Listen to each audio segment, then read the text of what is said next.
welcome to Series 5 of the Brett Chat Sport or BCS Podcast. I'm going to start this 5th series with a preview of Super Bowl 60, which will be contested by the New England Patriots and the Seattle Seahawks. I have made no secret of the fact that I'm a Patriots fan, and so in order to keep this episode as fair and as balanced as possible, I'm now going to hand over to a guest host who is one of the most knowledgeable NFL fans I know, the co-creator and co-host of the Hail on 3 podcast, all about the Washington Commanders, Josh Edwards. Thank you, Brett, for the introduction, and thank you as well for the opportunity to be the guest host of this very important episode of your podcast, very important episode in the NFL calendar, but also for you personally, obviously, as your New England Patriots are in the Super Bowl again. It's been a while, but they're back. But let's talk first about the NFC. I'm repping the NFC here as a genuine neutral, as a Washington Commanders fan. So let's start with the Seattle Seahawks and talk about them and their journey to get here briefly. They're bucking the trend in the modern NFL, I would say, with their defensive-led element. So Mike McDonald, very much a defensive head coach. They've had the best defensive record in terms of scoring this season and a kind of top 3 in most defensive metrics and advanced metrics across the league. That isn't to say they haven't had an exceptionally effective offense as well. They have, and a reclamation project of sorts in Sam Darnold, a quarterback. Really impressed me this season and proven a lot of people wrong with his play. He's given the ball away a lot. I think the most giveaways in the league as a starting quarterback, but he's a gunslinger, right? That's what he does. And he's certainly fed his star receiver, Jackson Smith-Njigba, who's led the NFL in receiving yards this year. The Hawks finished 14-3. They were the 1 seed in the NFC, so they made the Super Bowl as a 1 seed. Obviously, all roads led through Seattle through these playoffs.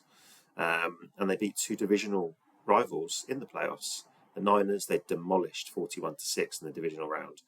And then in a thriller against the Rams, 31-27 to win the NFC Championship. But that's enough from me on the Seahawks. For more on the team, let's head over to Seattle itself to hear from Seahawks fan Gavin Hite, who is part of the Up West Sports Podcast Network. Take it away, Gavin. Hi, my name is Gavin Hite. I am with Up West Sports. Not only do we love talking Mariners, I am also a big Seattle Seahawks fan. If this game were to be won by the Seahawks, this is just a culmination of everything coming together. When we saw the very first game of the season against the Niners, no one thought this was going to happen. And here we are. We're going to the postseason, and everything has just been pinnacling at the right time. You saw the last 5-6 games of the year, these boys just really tag team together. So to go out with a victory in the Super Bowl, I mean, that's what it's all about. Now, if this game were to be won by the Patriots, well, round 2, I guess. They have a great team. I don't want to mix the pot with anything. I think they have a great team. If they were to win, they must have done a fantastic job with these 2 weeks of just studying film, doing whatever they need to do. Mike Vrabel, hats off to him as a head coach, and just great job from what he's been let go with the Titans to where he's at now. Well done to get here. And if they were to win, hey, good luck and congrats and moving forward. I mean, they got Drake Maye, rookie. Yeah, I mean, they're going to be good for a while. I'm excited to see them grow and hopefully have more of these Seahawks versus Patriots. Now, for the Super Bowl MVP, there's a couple names that I'm throwing around. I know a lot of people probably aren't even thinking about the defensive players. I have a couple defensive players in my mind that I have up in the top 3, but for the story and for just everything this guy has gone through, it would be absolutely amazing if Sam Darnold would get the Super Bowl MVP. So I'm going with Sam Darnold, and obviously you got to have a great game. So something similar to the last game he had with 300 and some odd, passing yards, if not more than that, handful of touchdowns and no interceptions. I think that's the key to that Super Bowl MVP. So that's what I got for my Super Bowl MVP.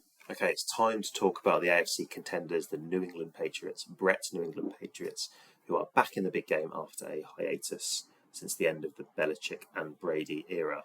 They are led by a first-year head coach. I think that's news to no one at this point. Mike Vrabel, multiple Super Bowl winner as a player, who has masterminded a terrific turnaround.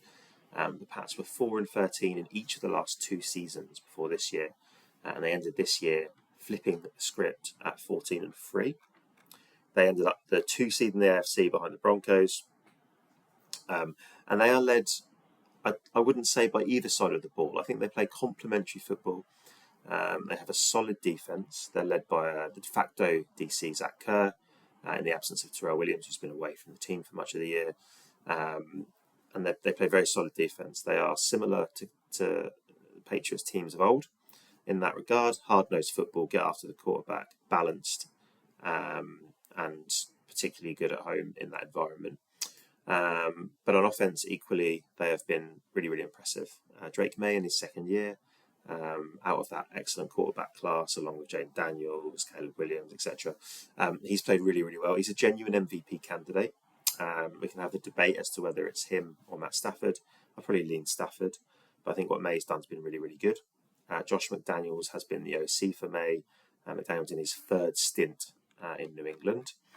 As I said, they're the 2 seeds, so they're behind Denver, which meant that they didn't have a bye, so they've had to play 3 games to get here in the playoffs. They beat the Chargers in a bit of an ugly one in the wildcard round, 16-3. They then beat the Texans 28-16 in the divisional round. That was at home, of course, as well. And then they had to go on the road to Denver to win 10-7 in the AFC Championship game. This is a game for the purists. Count myself as a purist. I love this game. I love the fact that weather played a big part in it. It was a real leveller. And I think very much fair play for New England to go in there and to come out with a victory in a kind of really scrappy affair. But anyway, for more on the Patriots, let's hear from a Patriots fan. And you'll never guess who we've got to give his views. Hey, so this is a video that I did not think I was going to be recording at the start of the season. If you remember the NFL season preview episode that I did, I said that the Patriots might just about scrape in to the wildcard round as a 2nd place team in the AFC East. As it happened, we ended up getting a 14-3 record and being the number 2 seed in all of the AFC. And I think that's a remarkable turnaround given that we had 2 4-win seasons in 2023 and 2024. So I think, for me, we go into this Super Bowl with a certain amount of pressure off, because the expectations, certainly for me as a Patriots fan, were not that we were going to be in the Super Bowl. So I am really, really happy and really delighted that we're going to be going into the showpiece occasion game at the end of the season this Sunday. I've seen a lot of predictions that are having the Seahawks down as the favourites, and that's fine by me. I even saw a graphic where all of the NFL Network analysts, bar one, had the Seahawks winning, and you know what, that's fine, because it means that Vrabel, who's done this absolutely remarkable job of turning this Patriots team around this season, he and his coaching staff can now go to the players and go, prove all of those people wrong. You know, we can go into this Super Bowl with a head coach who knows how to win a Super Bowl because he won 3 of them as a player with the Patriots. We're going into the Super Bowl with an offensive coordinator in Josh McDaniels who knows how to win a Super Bowl because he's won multiple Super Bowls with the Patriots already. So I am absolutely looking forward to this game on Sunday. In terms of how it's going to be won or lost, I would say that the Patriots have got a good defence and we've got a good offence. But if we want to beat a defence of the quality of the Seahawks, we need to be better on the offensive line. Morgan Moses and Will Campbell have allowed Drake Maye to be sacked 5 times in all 3 of the playoff games this season. And that hasn't stopped us from winning, but if we're going to get past a Seahawks defence of this calibre, we need to be protecting Drake Maye as much as possible. We need to be giving Drake Maye as many opportunities as possible to get the ball out on a pass or to rush the ball. You know, so that, I think that for me is one of the ways that we win this game, is we need to shore up that offensive line. One of the ways that we also win this game is, as good as that Seahawks defense is, they aren't as good when it comes to tight ends. They will know that though, and they will know that we know that. And so rather than exploiting the really good connection that Drake Maye has with Hunter Henry, I think this is one of those games where Austin Hooper's going to have to step up, and he's going to have one really big catch or a couple of really big catches in order to get us down the field and get us in for a touchdown. And also, of course, our defence needs to hold up, and our defence needs to be able to keep Sam Darnold at bay and keep people like Jackson Smith-Njigba at bay. And I think we can do that. I think we have to look at the times where Sam Darnold hasn't been as good this season and last season. We have to make him start seeing ghosts again. And if we can do that, if we can get through that Seahawks defensive line and put some pressure on Sam Darnold, if Carlton Davis and Christian Gonzalez, who are let's be honest, one of the best cornerback duos in the NFL, if they're on their game and they're keeping Cooper Kupp and they're keeping Jackson Smith-Njigba at bay, then I think we've got a chance. So ultimately, I think that's what we have to do. We have to block out the noise that says that the Seahawks are the favourites. We have to come together. We have to be the Warriors that Mike Vrabel has said that this Patriots team has been all season, and we have to prove the doubters wrong. And of course we need a bit of luck as well, because as I said, that Seahawks defense is absolutely fantastic, and they've got an offense that has been very, very good. I've very much been made to eat my words about the Seahawks this season. They have been utterly legit. Well done to them for getting to the Super Bowl. But yeah, hopefully, I certainly want them to fall at the final hurdle, and for the Patriots to be lifting the Lombardi Trophy for a record 7th time. A big thank you for Brett for sharing his views on the game. Could we not get anyone better? Only kidding. The wonderful thing about the NFL is that everyone has an opinion. Me included, Brett included, and many friends of the show that support other NFL teams. So let's hear who they think will win Super Bowl 60 and why. It is my God-given right as a person from Kansas City to see my team in the Super Bowl each year. So with that protest duly noted, let's get on to talking about Seahawks v. Patriots. I think this is going to be quite an interesting year. It could be a similar blowout to last year where the Eagles walked all over the Chiefs, and I think the Seahawks have every possibility of doing the same thing to the Patriots. That said, it could be more interesting than that. And for me, I'm really interested in kind of the battle of the defensive backs, because we have two different philosophies here in terms of the kind of personnel and kind of coaching methods for the two defenses. The Patriots, under Vrabel are quite old-fashioned in a way. Williams preaches violence. They are big, heavy men, and it is quite a traditional kind of NFL D-line, whereas Seahawks are lighter and more agile and more about kind of flying around back there. There is a real kind of divide in the NFL about what makes a great defensive back and what kind of defensive line is going to be the most effective. And it does often come down to this question between agility and power.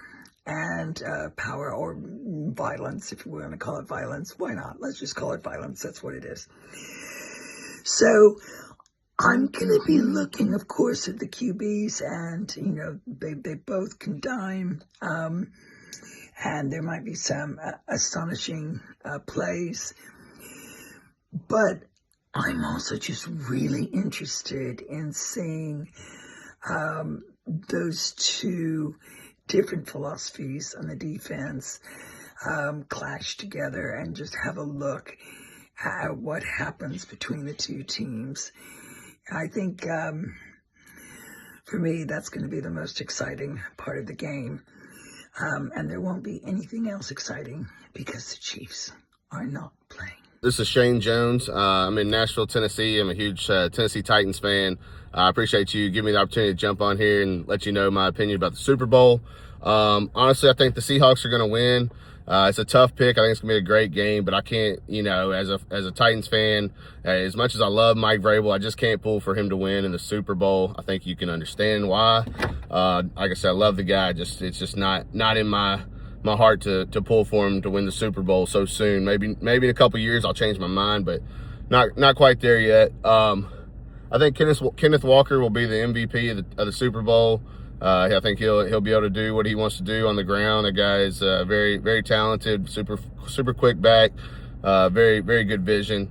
The unsung hero is going to be Sam Darnold. I think he's a great quarterback. I don't think his stats are going to jump off the sheet whenever it comes to this game, but I think he's going to be able to control the game in a way, and I think you'll see him control the ball and control the clock. Hi, I'm Ian Darlington, and I'm a Green Bay Packers fan. Crushed as I am about how their season ended, I have rallied, and I'm ready for the Super Bowl. I think the Seahawks will win this year, and I say that with absolutely no confidence. I have 2 young kids and no free time. Other than watching 2 games back on Thanksgiving, I only started to pay attention to the NFL again before last weekend's games. That said, I believe the Seahawks will win for the following scientific reasons. Number 1, they are geographically closest to me at the moment, so my support for them will help carry the day. Number 2, they are my uncle's team. Gotta keep it in the family. The game is being played at the Niners Santa Clara Stadium, which will convey a West Coast advantage to Seattle. Number 4, the Seahawks branded jet of the former owner used to be parked at the airport near me growing up, and I saw it often, which I am taking as personal foreshadowing of a Super Bowl win in 2026.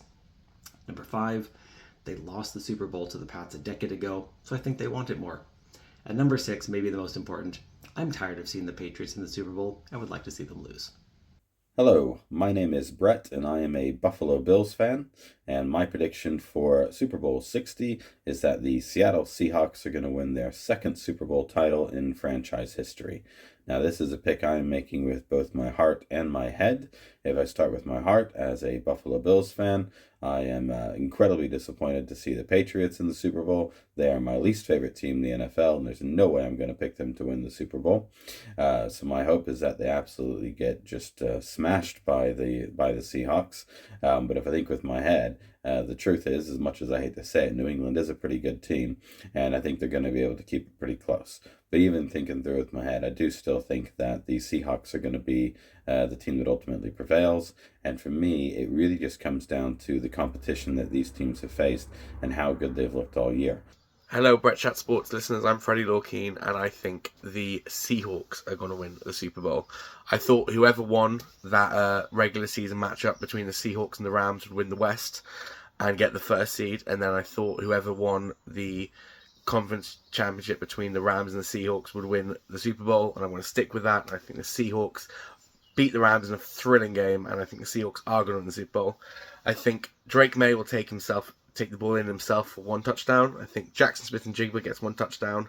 And my final, very obvious prediction, if the Seahawks have the ball on the 1-yard line, I think they will run the football. They will not let that mistake happen twice.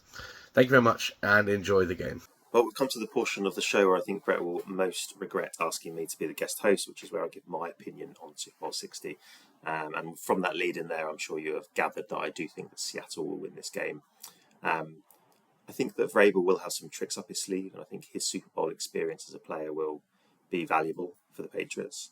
But I ultimately think that Seattle's defense is too good, and I think actually overall they're a more rounded team than New England. I see a few parallels with the game that Seattle won in 2013, their only Super Bowl victory to date over the Broncos, where they smashed the Broncos 43-8. They have a similarly fantastic defense this time around. I do think that New England are a better team than that Denver team was, for sure. But I think ultimately Seattle have to go with the NFC on this one. Will win the game, something around 30-16 or something like that. A margin of victory that's over the spread as it is at the moment. Sorry, Brett. It's been a hell of a ride, but I think it comes to an end on Sunday. Let's head back to Brett to close the show. That brings an end to this episode of the BCS Podcast. I'd like to thank Josh for agreeing to guest host this episode. Thanks to the contributors for sending in their thoughts, and thanks to all of you for tuning in to this first episode of Series 5. I hope you all enjoy the Super Bowl, and I certainly hope to see you again next time. Bye bye now. This episode was produced, edited, directed, and co-written by Brett Walker. The co-writer and guest host was me, Josh Edwards.